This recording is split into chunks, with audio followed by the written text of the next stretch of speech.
Ac i ni yn dechrau yn y gornel ffasiwn gyda Hugh, ac rwy ti heddi yn rhoi sylw i jeans, a hynny am reswm teilwng iawn. Wel ie, Ifon, bob blwyddyn wrth gwrs ni'n cael diwrnod arbennig, sef diwrnod jeans ar gyfer y gynynnau, neu Jeans for Jeans Day. Mae hwnna'n digwydd fori, felly wedi ffôn o'r panel, Clwb Clecs yn barod, bydd derys hyd yn oed yn ei jeans fan hyn ar y raglen. A beth mae'n neud, wrth gwrs, yw jyst codi ychydig o ymwybyddiaeth i'r holl blant sy'n cael ei geni bob blwyddyn a nam ar y gennym. Ac enghraifft, mae 500,000 yn cael ei godi llynedd o arian, a hwnna'n mynd at 500,000 o blant sy'n cael ei geni ar ryw nam. Felly mae e'n berthnasol dros ben. A mae'n rhywbeth bach i ni gallu gwneud, ond dyw e jyst i godi ymwybyddiaeth y peth. Yn hollol, da iawn am hynny'n dyfe. A mae jeans, wrth reswm, yn allweddol i gwbrwth dillad mwyafrif o bobl. I ni gyd yn tueddu wisgo jeans, ta pa siap na oedran i ni. Ie, a dwi'n siŵr gen i dwi'n faint o jeans adra, pa siap, pa liw, mae yna styles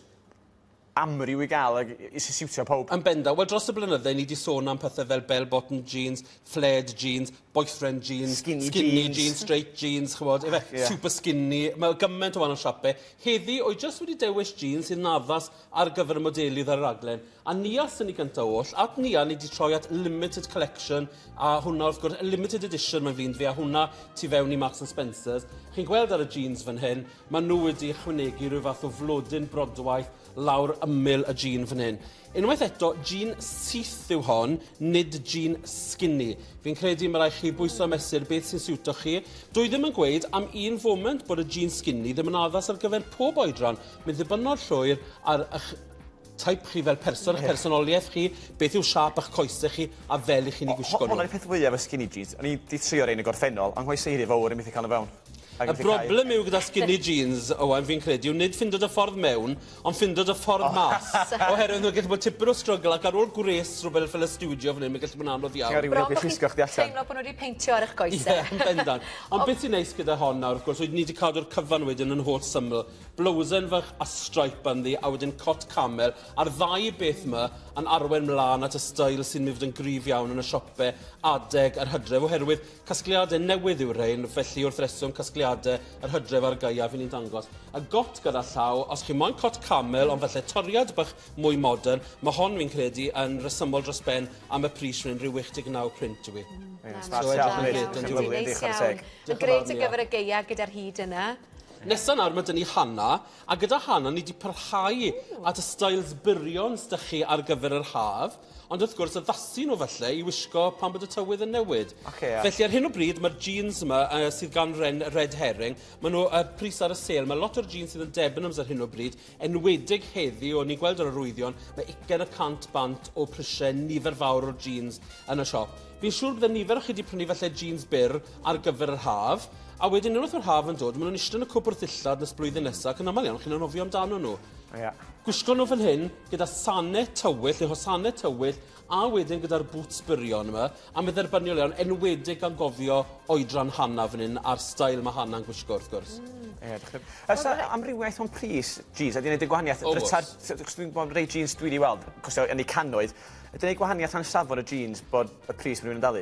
Mae'r jeans wedi dod heddi i gyd o'r stryd fawr, mae bob par o jeans o dan 45 pint.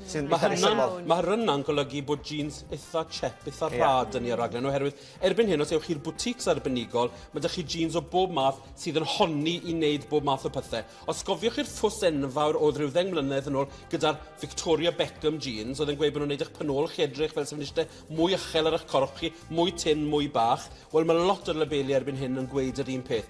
Beth chi'n talu am wrth gwrs, os chi'n talu am jeans mwy drud, un yr enw, y ffaith bod cynllunydd wedi eistedd lawr ac wedi arbrofi am oriau ac oriau yn gwneud siap arbennig i'r jeans yma. A beth sy'n dieddi fel arfer, maen nhw'n creu un par o jeans, wedyn gawn nhw falle 20 neu fwy o ferched o wahanol siapau mewn, a trial y jeans mlaen i weld bod nhw yn neud. Chi hefyd yn cael denim o ansawdd da.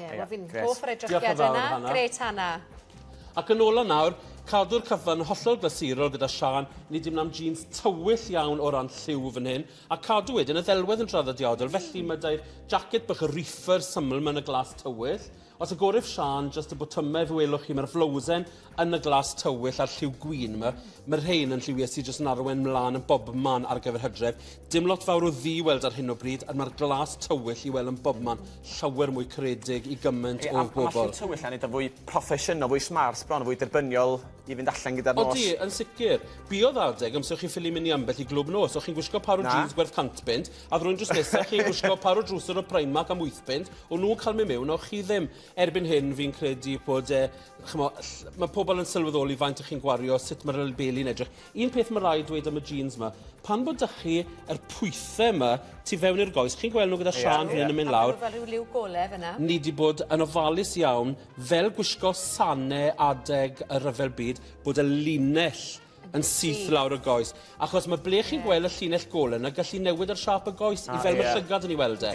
Os ymwydwch chi hwn nôl, mae'n mynd i wneud fel eich coes chi llawer mwy trwchus na gywe. So os oes pwythau golau neu lliw gwahanol ar y jeans boys, byddwch yn ofalus bod nhw'n eistedd yn y lle iawn ar y corff hefyd. Chi ddim jyst yn tynnu nhw mlaen a bod nhw wedi stretcho yn bobman. Alla'r edrychiad fynd o'i le yn go sydyn wedyn, ynddo fe? Yn sicr, dwi ddim cweit mor syml. Gret, diolch.